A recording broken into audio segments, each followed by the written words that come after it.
Souvenons-nous, le diable a même tenté le Seigneur Jésus-Christ dans le désert, en lui proposant la domination sur ce monde s'il se prosternait devant lui, mais le Seigneur Jésus-Christ étant lui-même le Créateur ne pouvait accepter cette proposition véreuse.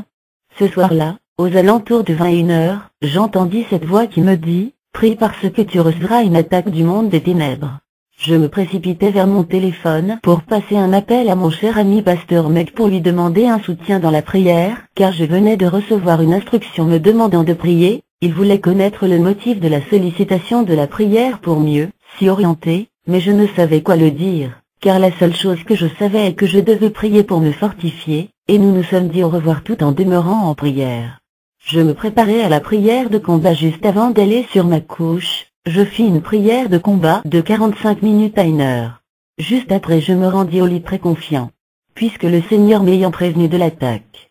Autour de 3 heures du matin, je fus réveillé par une très forte odeur de déchets de déjection, comme si l'on avait déféqué dans ma chambre, et qui envahit toute la chambre. L'odeur était tellement forte que je ne pouvais plus fermer les yeux pour m'endormir malgré le fait que j'avais énormément sommeil. Je me levai pour prier à nouveau, je fis encore une autre prière d'1 heure encore pour ensuite retourner sur ma couche vers 4 heures du matin. Vers 5 heures du matin, je me retrouvai dans une vision dans laquelle j'étais dans un autre pays, certainement d'Europe, et je me demandais, mais qu'est-ce que je fais bien ici dans le froid? Et comment ai-je pu bien me déplacer pour arriver dans ce pays où je ne connais personne? Quel avion ai-je pu emprunter, et quand est-ce que je suis arrivé ici? Plusieurs questions trottaient dans ma tête. Lorsque je me rendis compte que je ne connaissais personne, et que j'étais en train de m'égarer. Je cherchais un chemin lorsque je me suis rendu compte qu'il commençait à être très tard, on pourrait dire minuit alors qu'il semblait être 17 heures lorsque je marche. Tout d'un coup, je me rendis compte que les rues se vidaient, et que j'étais tout seul sur une voie principale à peine éclairée. Soudain j'aperçus 5 silhouettes dans la pénombre sortant des herbes, se déplaçant vers moi à environ une vingtaine de mètres. Essayant de distinguer les silhouettes, je me rendis bien compte que c'était un vieillard en compagnie de 4 gros chiens, comme des rottweilers qui étaient tous noirs. Le vieillard semblait les amener se balader, et pour leur faire leurs besoins, et il ne les avait pas mis de laisse à leur cou. Voyant qu'ils n'avaient pas de laisse, je décidai de m'éloigner davantage d'eux pour éviter de me faire mordre. Soudain, je vis sur ma droite des vendeurs de café, qui étaient au nombre de 3 personnes sous le hangar, et je décidai de me réfugier et m'asseoir sous la hangar qui n'avait ni porte ni fenêtre, ni aucun mur, seulement des petites chevrons qui soutenaient la toiture. Après 1 minute, je vis que le vieillard et les 4 chiens s'étaient rapprochés du hangar, et l'un des chiens qui avait l'apparence d'un pitbull, se dirigeait vers moi. Ayant pris peur, j'entendis son maître à environ 8 mètres de nous l'appeler. Comme en formation, je vis les 4 chiens se positionner, comme des chiens de garde côte à côte de part, et d'autres des côtés du vieillard. Brusquement, je vis les 4 chiens changer de forme, et prendre des formes d'animaux mythiques. Ils prirent forme pour devenir 4 gardes du corps dans des loups-garous et de centaures. Des 2 côtés étaient les centaures, et aux extrémités étaient les loups-garous. À ce instant-là je devins conscient et j'eus très peur. Je faisais tout pour sortir de cette vision, et comme si tout était bloqué autour de moi, je savais que j'étais dans une vision, mais je n'avais pas la capacité d'en sortir. Un instant après le vieillard se mit à parler, je n'arrivais pas à distinguer, ou à entendre ce qu'il disait, mais je savais qu'il était en train de parler, mais je ne savais pas qu'il s'adressait à moi. Ne sachant qu'il s'adressait à moi, je voulus me cacher davantage pour ne pas être vu.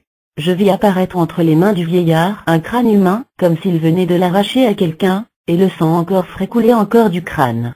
Et le vieillard se mit à nouveau à parler, mais il s'exprimait au travers de la bouche du crâne qu'il venait d'arracher à quelqu'un, et cette fois, j'arrivais à comprendre ce qu'il disait. Et il disait, « Je suis venu vers toi, j'ai fait cette alliance avec un de tes anciens collègues, et je suis venu faire cette alliance avec toi. » Et il cita le nom de cet ancien collègue avec qui il fit cette alliance.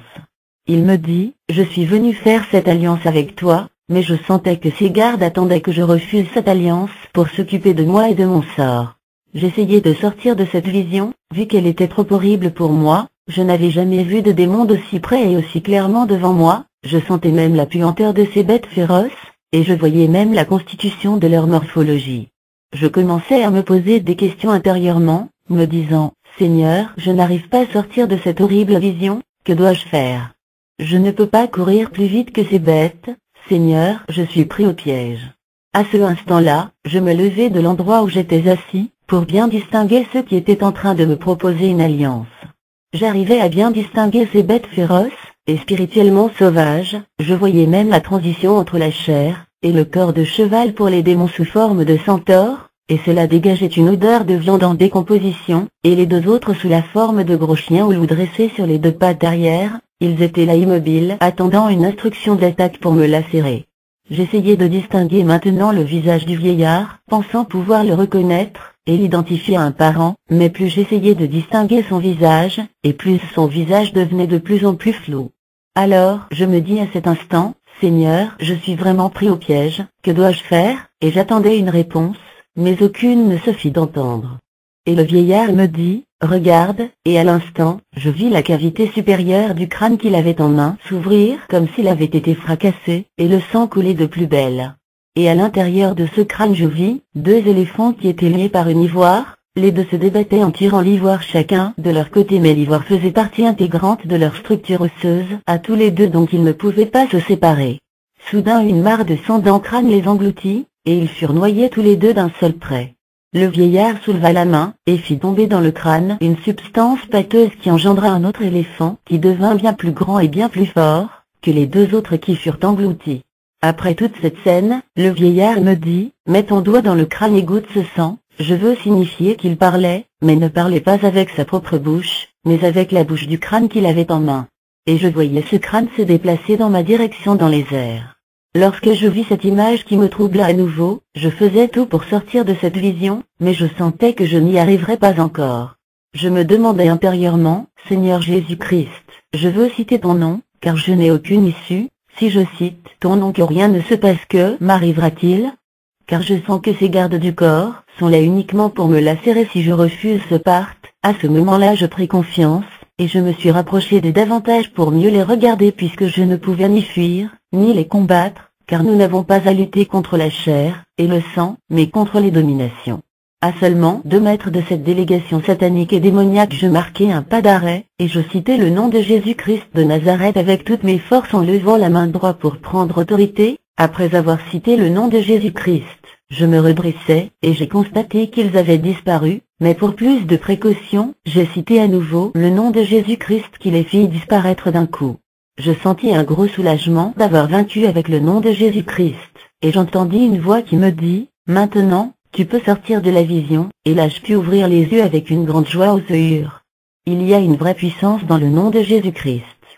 Souvenons-nous, le diable a même tenté le Seigneur Jésus-Christ dans le désert, en lui proposant la domination sur ce monde s'il se prosternait devant lui, mais le Seigneur Jésus-Christ étant lui-même le Créateur ne pouvait accepter cette proposition véreuse.